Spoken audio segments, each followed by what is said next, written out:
Well. Good morning, good afternoon, good evening to everyone and anyone out there who's watching. Hello. My name is Margaret Pennard. I'm an eclectic reader and a historical fiction writer. There we go.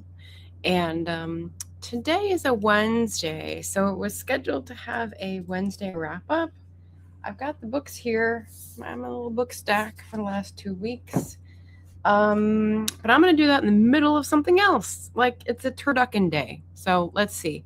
We're going to have a Wednesday wrap up plus a mid-year freakout tag, which is a tag I don't really think has the greatest questions, but we'll adapt and embellish as we will and make it a little bit better. So that's what we're on about today. So hello everyone. We've got Julie here, looking forward to spending time here. Awesome. Cat paw, same thing. And Ven says they're melting again. Yeah, I think we're just playing tennis, who has the highest heat. Hello, Alan. Good evening. Yeah. Oh, all right. Cat paw's melting as well. Okay. Well, you can compete in the comments for the highest heat temperatures, and you could talk to each other in Celsius. So that works out perfectly. All right, so I'm going to just start off with the questions. A mid-year blitz. I'll call that blitz instead of freakout, because freakout doesn't really nail it, does it? I'm also thinking about the blitz because I've been watching Foyle's War. I've been getting the DVDs from the library. I've just finished season 5. There are still 3 more seasons, despite it being the end of the war. So we get to see a little post-war Britain in Foyle's War. All right, first question is, best book you've read so far? So I have an answer for this in fiction and in nonfiction. So let's see, read books for 2026, because that's the year we are evaluating.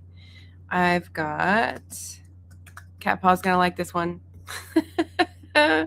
This is my favorite for fiction this year. Oh, there we go. So Love Saves the Day by Gwen Cooper, a 5-star read. This is the first book I've read by this author. This is a used book I picked up from Nan's Books and Crystals when I was home. It is a book with a cat POV. It's set in New York City. I noticed that someone just tagged me. Daniela just tagged me in, oh my gosh, books, reading and stuff. Jim. All I could think of was Ben. Jim's tag about New York, and I was looking for books set in New York, and I was Googling. I should have just gone here because this is set in New York City, set in the 70s and the 90s, I guess, and just a lot of things come together. And it made me cry. It was so good. So check out my Storygraph rating on that, or review if you are curious. For nonfiction, the one that I chose, let's see. Man, I am not in love with my devices at the moment. The mouse and everything is just struggle bus. All right, it's going to be Burnout by the Nagoski sisters. And I know that makes it sound like a circus act, but they are professionals. One's a musician, one's a psychologist, and they wrote this book about burnout to help people, especially women, negotiating a lot of stressors and not being trained in how to complete the stress cycle according to our evolutionary biology. So there's that, plus a lot of sociology related stuff. And again, this was a chance purchase at Wallace Books, and it was a great read.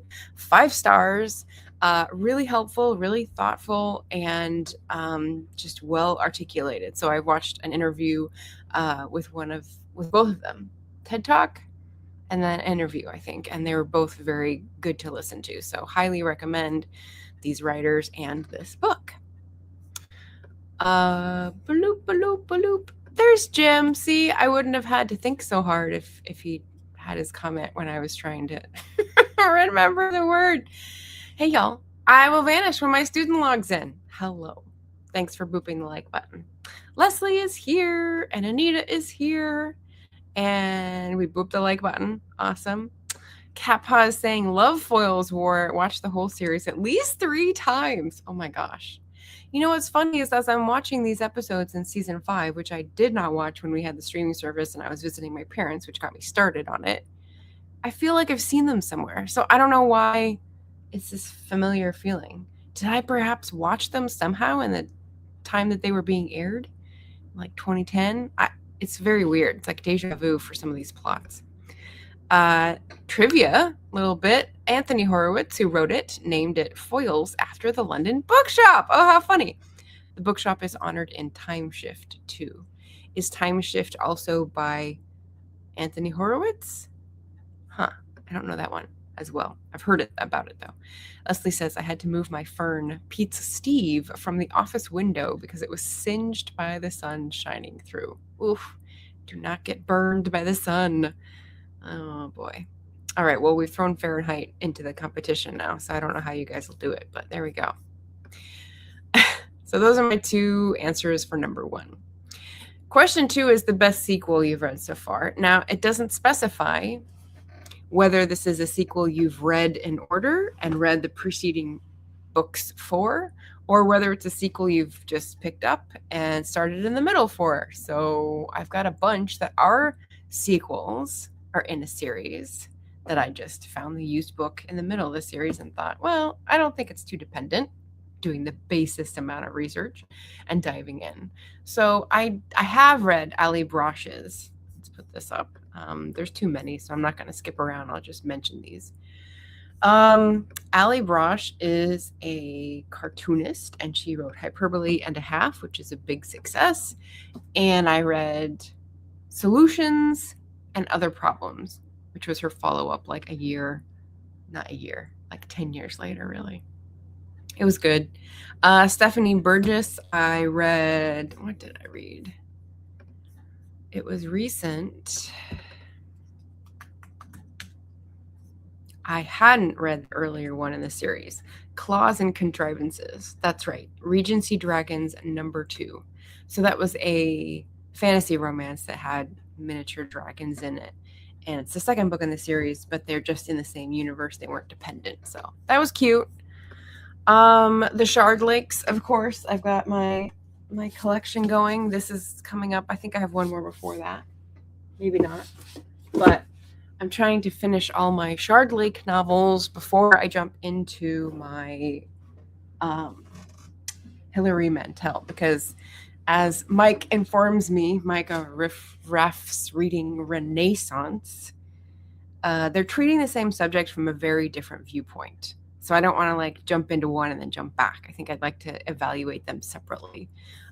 So I got to finish that one. I do love the Shard Lake novels by C.J. Sansom, if anyone is curious. Those are really good if you like historical fiction with lots of detail and lots of red herrings and interesting development over time of characters and relationships, because the series does depend on the order. So I'm glad I'm reading that one in order. I've got Sinister Graves on this list, which is by Marcy Rendon. So that is part of the Cash Black Bear mysteries, and it's #3, but it's a random book I picked up, and so I haven't read the earlier ones. I picked it up at a thrift store. It's an Indigenous author writing Indigenous mysteries, and this is the one, if you'll recall from my wrap-ups, that was a very interesting point of view of a young woman who is like sort of in her early 20s, unmoored, trying to do the right thing, trying to get a sort of grip on her life, and all these sort of weird things happen. She's trying to do right. She's apprenticing to this detective, but then like supernatural stuff happens. So that was pretty interesting. So Sinister Graves by Marcy Rendon. I read The Highland Dragon's Lady, which is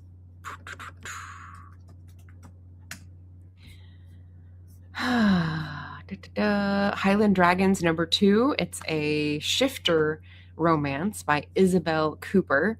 And again, I found this at Half Price Books. I thought, okay, shirtless guy on the cover. It's going to be a fun romance. How is the dragon going to work in? It was a shifter romance. So it was just a fun side piece, if you will.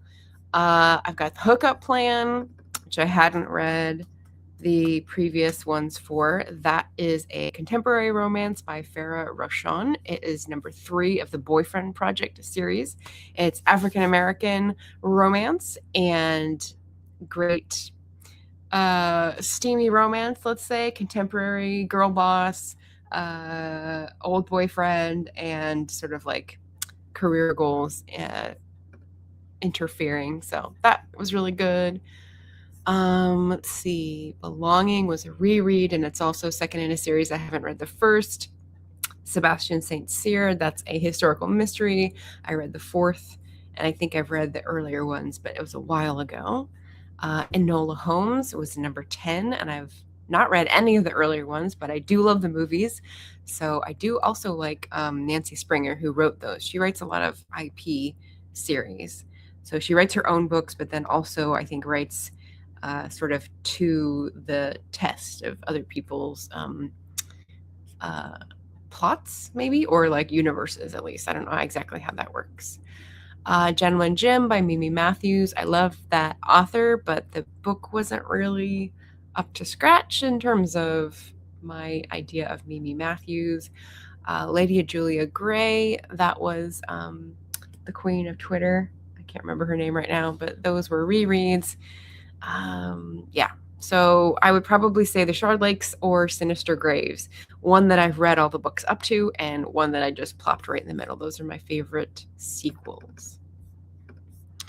All right, so then getting back to... Oh, okay. I'm like, why have I heard of Time Shift before? It's because it's your work in progress. All right.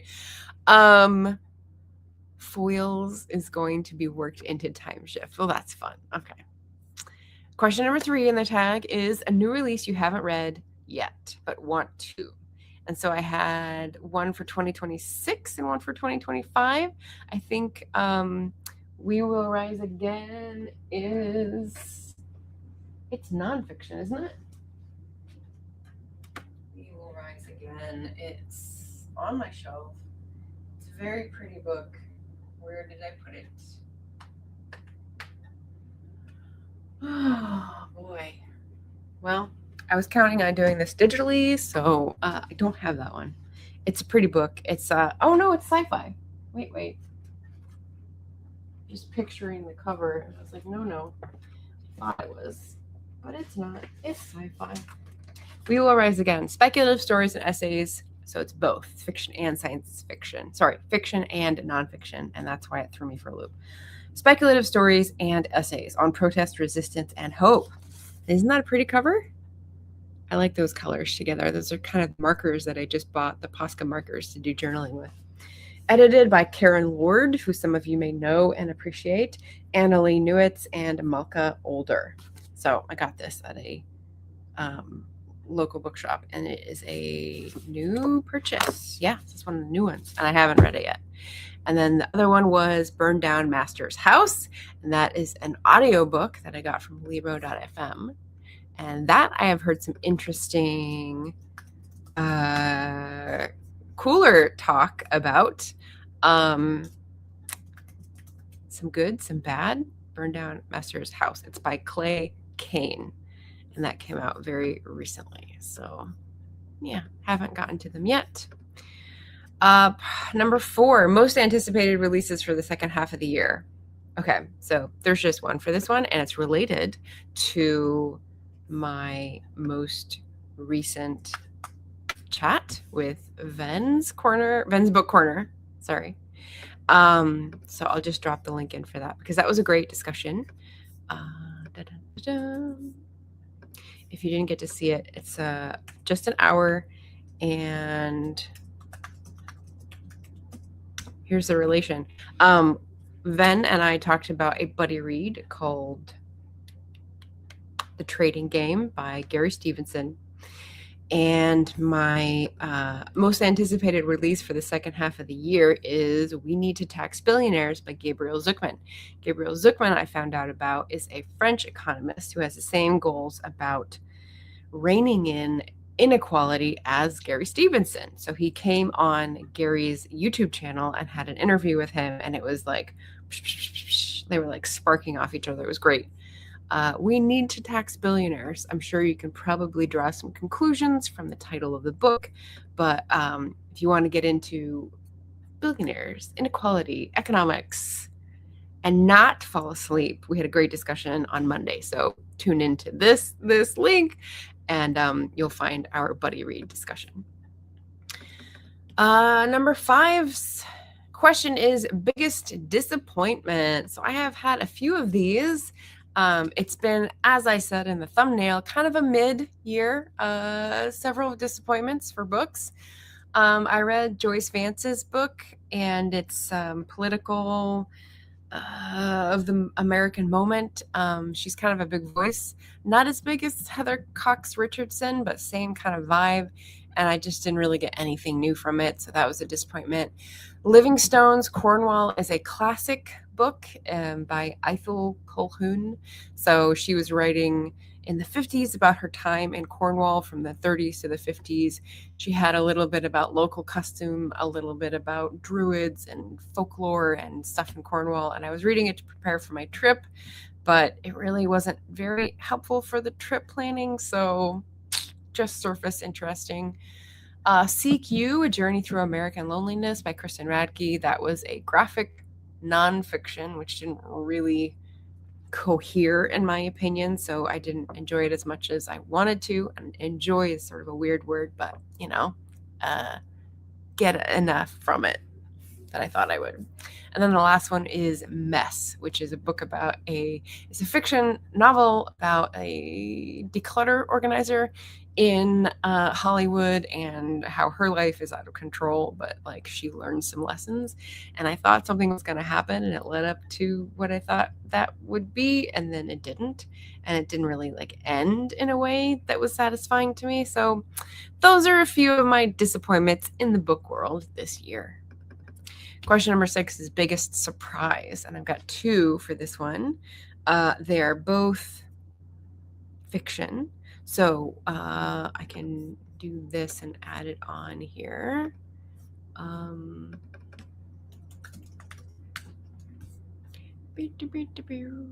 So this is a book I had not read the author from before. This is One Night on the Island by Josie Silver. I'd heard of Josie Silver, but I hadn't read her. She's on my list. I picked this up at Half Price Books, and it was much more in-depth than I was expecting. I got it because I saw, it's a only one in kind of situation. It's an Airbnb that's rented to 2 people accidentally on a remote Irish island. And since I am going to a remote Irish landscape as well, I thought this would be a fun, inspirational one for the trip. But beyond that, it was about being single. It was about second chances. It was about being vulnerable. There's a lot of really nitty-gritty stuff in this contemporary romance. So got a cute graphic cover, but really digs in. So I would highly recommend this romance if you guys are romance readers. And then the other one that I would say was a big surprise.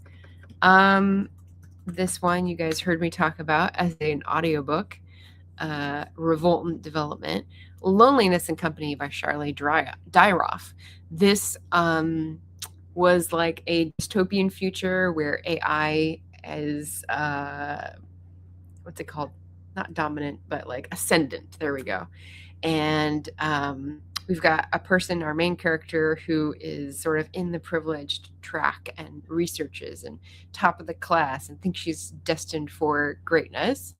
And she goes into this experimental project that is bringing, it's like top secret. It's bringing back the concept of loneliness, which has been erased from the culture, the world culture. And so people are still experiencing it, and they're trying to figure out, since they eliminated the concept, how can people still be experiencing the emotion? How do we fix this with AI, with an algorithm?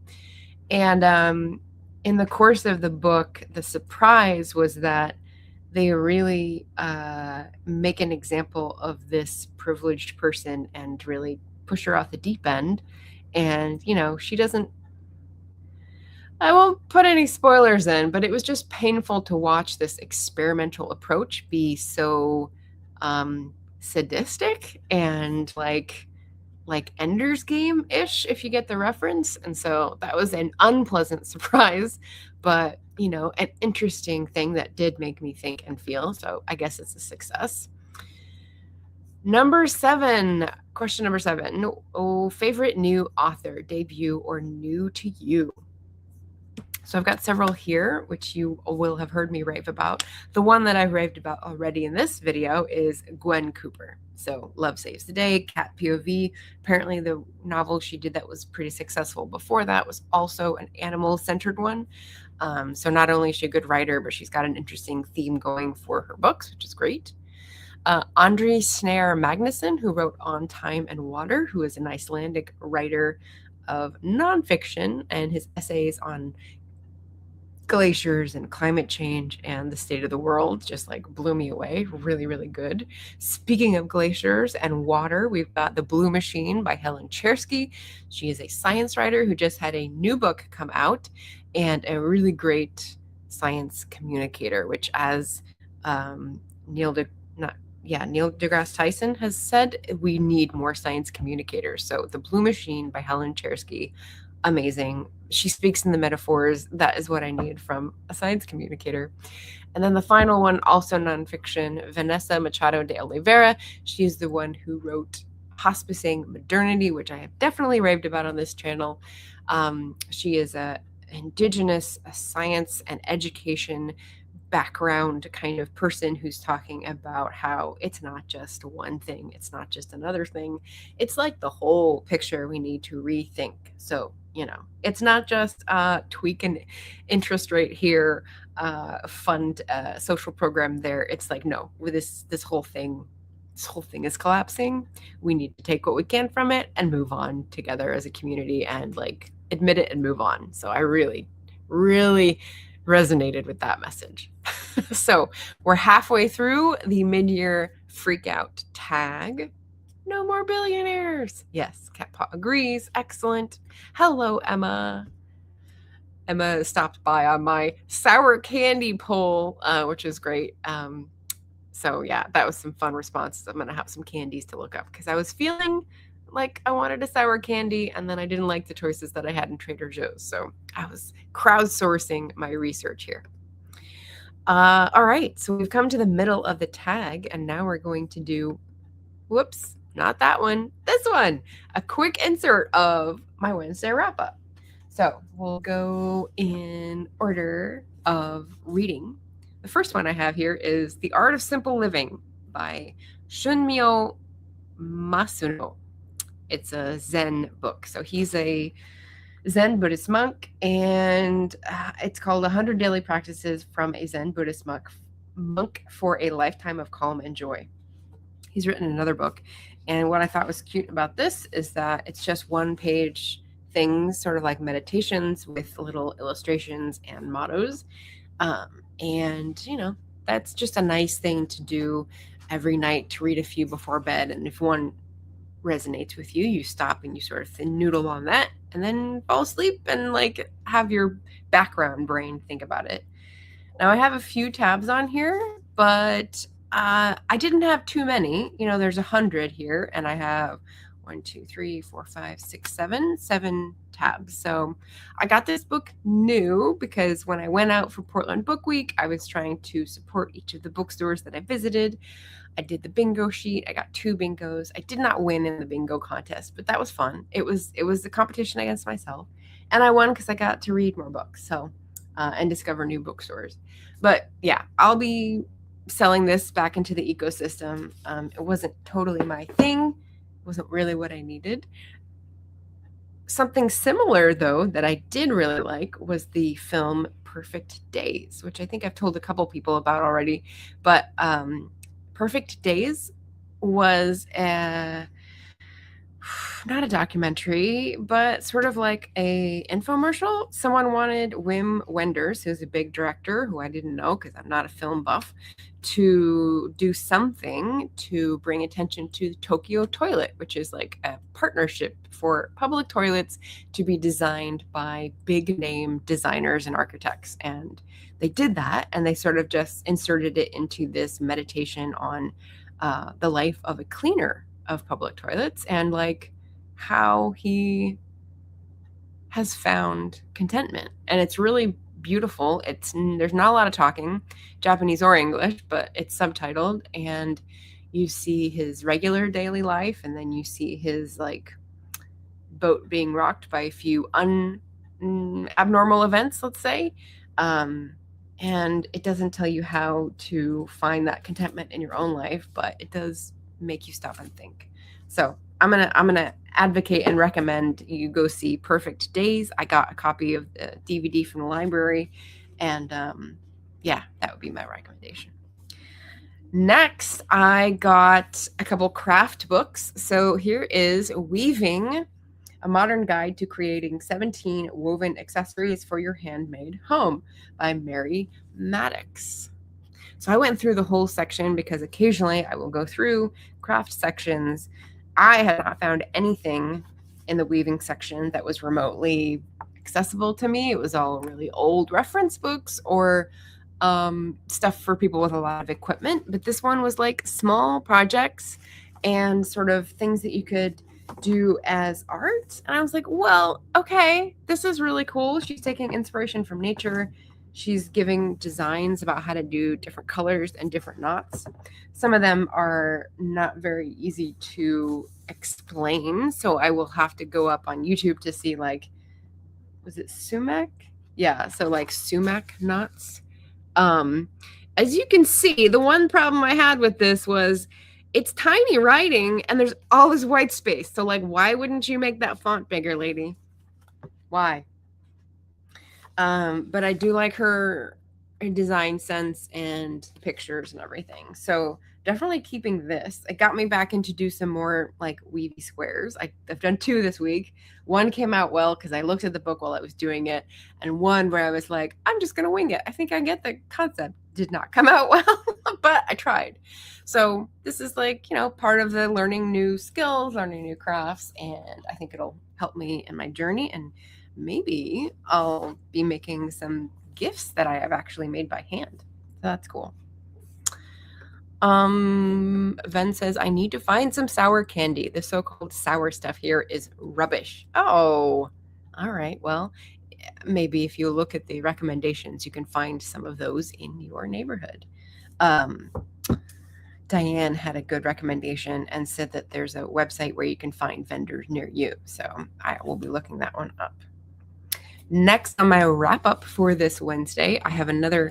You will notice all 3 of these books so far have numbers in the title, and there's a Booktube numbers tag coming around. So I think I'll be doing that next and using all of these books because that's just too funny. So I was looking up journaling. Journaling and weaving were the 2 things that I was sort of like, I want to do something new. I want to do something creative. And this is creative journaling. Like, you have layouts, you have tape, you have doodles, colors. And I found this when I was searching Journal with Purpose Layout Ideas 101. Over 100 inspiring journal layouts plus 500 writing prompts by Helen Colebrook. So then I looked up Helen Colebrook, and she has a YouTube channel. She's had a very challenging health journey, but she's also done a lot of brilliant art project-y things and shared them with people. And so I thought, that's really cool. So I got several ideas out of this, and I've used some of them, including a circle habit tracker. And I was just delighted with some of the things that she put in. Now, you know, she's a more talented artist than I am, but the ideas and arrangements is what I was sort of needing help with. And then when she says writing prompts, it's like at the end of each kind of or area of life, she's got just interesting things to think about. So I don't need more interesting things to think about, but it was helpful directives if you're just feeling in the muck. So yeah, I really like this one. And I've gone back to use it as a resource already because these have been sitting here for like a week as I've been journaling, which is great. Yeah, Julie agrees. Yeah, larger font size, please. You know, come on. And then the next one I've got here is, oh, speaking of which, cat paw. I sent a message to the D2D people, and I think I found the source of the problem. So I think I figured out how I can make Dulcie's Legacy also go on sale, as well as Memories Hostage. It has to do with the fact that I've got 2 accounts on there, one with my Yahoo email, one on my Gmail email, just like I had with Amazon, just like I had with PayPal, and it just creates problems. So I don't know if I'll be able to consolidate them, but at least I can like go into the other profile and then put the coupon in. So anyway, that was sitting on this book. Side note.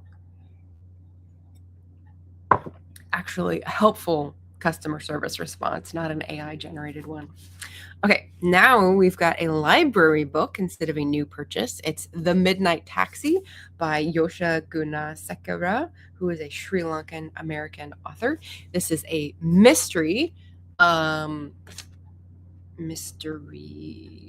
Penguin Random House. Okay, so it's not Soho. Never mind. But why did I pick this up? I don't know. Let's see if it's listed in my story graph and has anything attached to it. Because usually I will attach a recommender's name. Nope, just says library. So maybe I just saw this on the shelf and thought, hey, Sri Lankan. And like arresting sort of cover. Also set in New York City. The plot of this one is a Sri Lankan American taxi driver woman who is a late 20s, I think, and feeling a little expectations laden by her parents because she's the only surviving child of an immigrant family. And then she meets someone cool who she's like, oh, maybe I made an adult friend who's an attorney. And then the next thing she knows, she has a murdered person in her taxi, and she's got to find out who did it because the police think it was her. So a great premise, fun setup. It's got an interesting tone. It's considering it's in her head and some humor. It's not like snappy detective. It's not sarcastic detective. She's very open and considering, which is unique, I think, for a detective fiction, but amateur detective. So if you like that setup, I'd recommend it. It was a fun one. A couple different twists and turns, and then a little bit of a guessable end. So that was interesting. And finally, we've got the 5th book, which I just finished yesterday, The Keeper of Magical Things. So I finally got to find out why there's a cat dragon on the cover, which was glorious. So this is one of my like cover buys. Julie Leong is an author who I had her first book, Teller of Small Fortunes, on my wish list. And then I got this one, actually, her next book, because of the pre-order campaign thing that I was running. They're not dependent. So I think they're maybe in the same world, but not like series. So this is a Pride read as well. It's a cozy fantasy. It's a world where, you know, there's class issues and, you know, trauma issues to do with magic. So the premise is that we've got 2 people who are paired together. One has lots of magical abilities, but is stuck for some reason. That's the blonde one.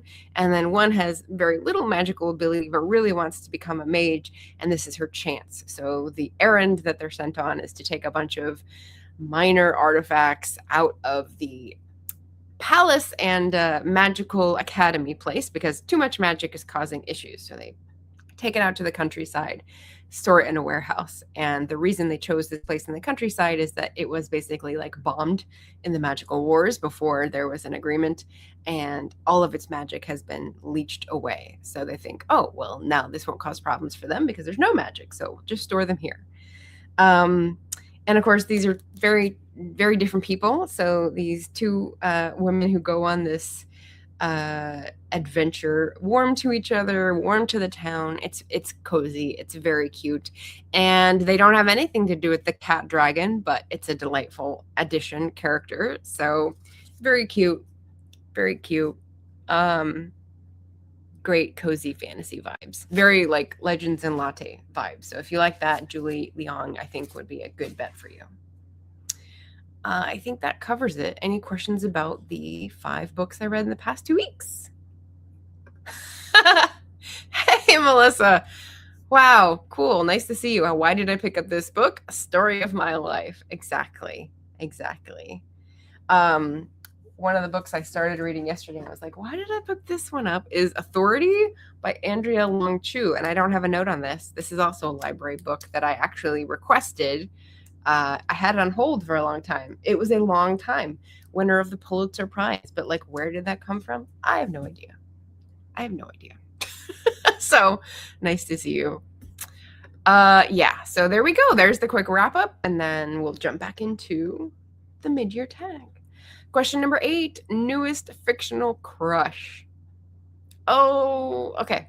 I will pop up the cover for this one because it's cute.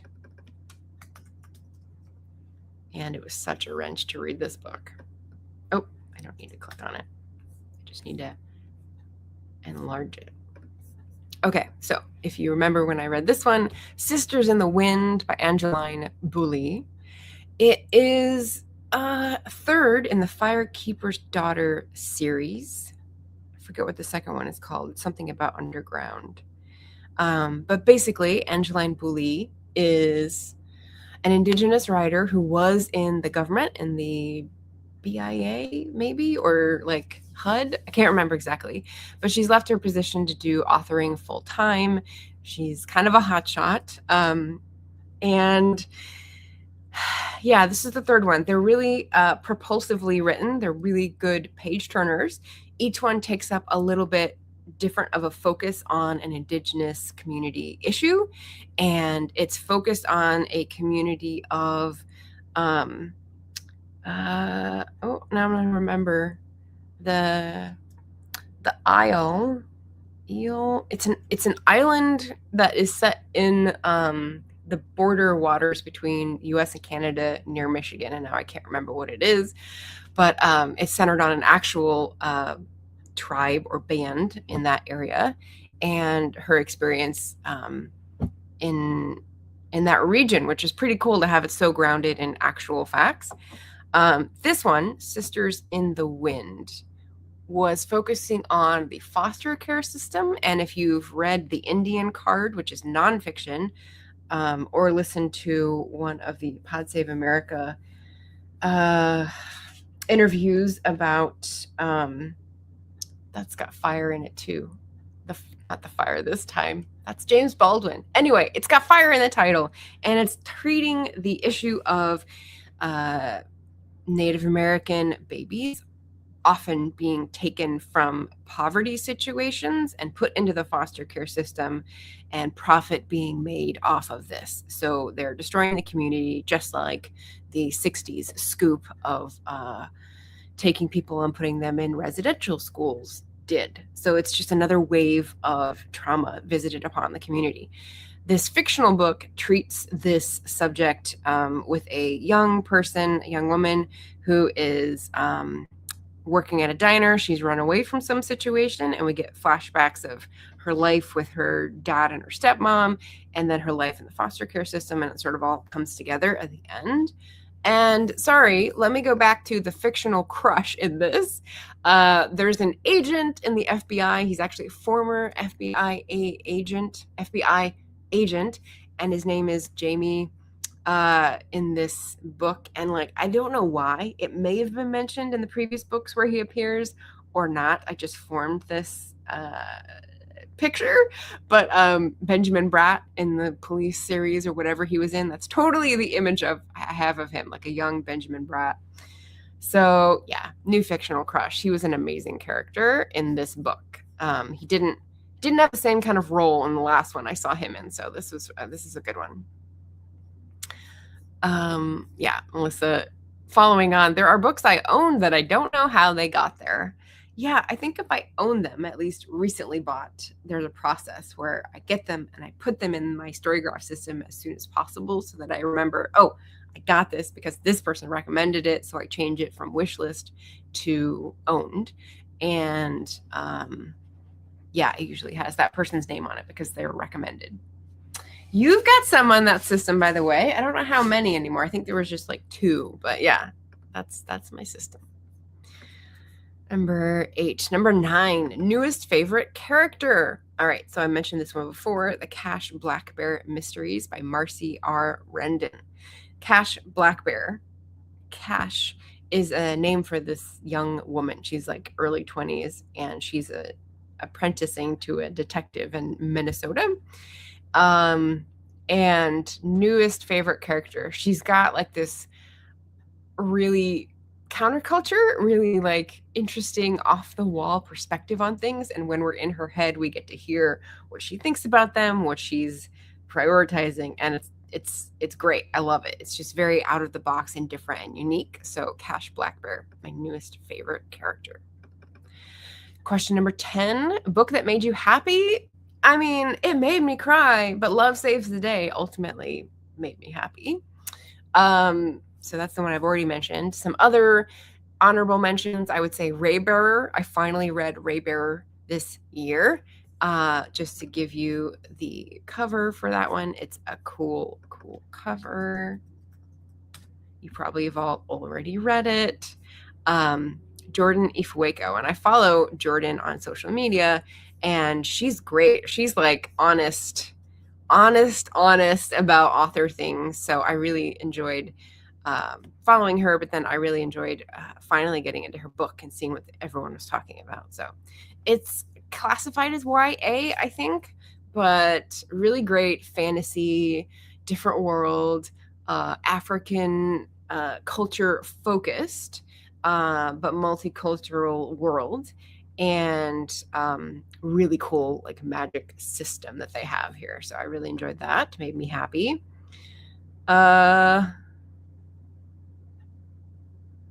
Oh, I skipped one. I'm doing number 11. So Love Saves the Day, Raybearer, Psalm for the Wild Built. So Becky Chambers fans, Psalm for the Wild Built was really cute. And that was in like cozy fantasy. And then for a different genre, so I got Love Saves the Day, which is fiction, Raybearer, which is fantasy, Psalm for the Wild Built, which is cozy fantasy, and the fourth one made me happy would be Writing Mr. Wrong, which, like One Night on the Island, was a contemporary romance where you think it's going to be a certain type of rivals to lovers kind of thing, and turns out to be a lot more in-depth and like a really well-charted journey of people like making each other better people. So I really enjoyed Writing Mr. Wrong. And it's writing. Okay, so let me go back to books that made me cry. Love Saves the Day, yes.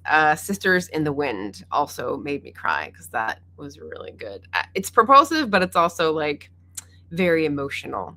So happy and cry, and yeah, they're both there. Question 12, most beautiful book you've bought so far this year or received. Okay, so I'm gonna say I've got this one here. This one actually, because it's got beautiful pictures demonstrating crafts and like projects. And so I love looking at her inspirations were nature and, you know, like seaweed and mountains and coral. Like she's got really cool textile vision. So weaving is one. Goblin Mode, which is actually in the hallway. Goblin Mode, it's more like cute. It's got a bunch of graphics on the front about goblins and coziness, and then on the inside it's got little illustrations about things that make your life cozy. So that was beautiful. And the Book of Cats, because that had a bunch of cartoon illustrations and like gold flakes. I love, not gilding, what's it called when you put gold on the cover? This one has not gold, but same kind of thing with the lines. So I can't remember what it's called at the moment. But yeah, so those are 3 good, beautiful books, all bought this year. Question 13, what books do you need to read by the end of the year? And again, not really interested in requiring it of myself because that makes me run the other way. But Becca of Read Becca did just tell me I needed to try a chapter of a Just Kid. So that's on my list. Just Kid is one of the books I have multiple books by and have not read any of them. Same with Daphne du Maurier. So I have Daphne du Maurier on the list for read by the end of the year. I think I've said that before and I haven't done it. And then I just started looking at the books that I've had the longest and just need to shit or get off the pot kind of thing. Like I should just admit that I'm never going to read them. The Last American Man by Elizabeth Gilbert. It's the book she wrote, nonfiction before Eat, Pray, Love. Recipes from an Edwardian Country House. That's in my cookbook section, inspired by Downton Abbey, but like good background research and sort of fun cultural tidbits. Traveling with Pomegranates. That's in my travel section. And it's travels in the Mediterranean or like Turkey and Greece specifically by Sue Monk Kidd. So it's an author who I've read and like, but it's a travel. And again, I've had that a long time. So those last three are like, read it or sell it. Just like give it up. And then the last one is favorite book community member, and I've left that blank because there's too many. I actually opened up my subscriptions and I started culling subscriptions as I was looking at ones that I never watch. And then I was like, I'm never going to be able to choose one of these. So all y'all who are watching, you're my favorite book community members because you're here. And especially those who comment and let me know they're here. It just makes me feel less alone. So cheers to you. Cheers to reaching out and making yourself known and making someone's day, because I think that's often what comments and banter and staying in touch will do for a person. So thank you. Thank you. Okay. So that was a lot, and I did it in under an hour. So any questions from anyone? Let's just ask me anything. I'm going to gear up for an anniversary stream. My anniversary on YouTube is August 19th for Booktube. So I don't know if anyone has YouTube questions. Let me know. Catboss says, I recommend Vanishing Cornwall and Enchanted Cornwall by Du Maurier before you go.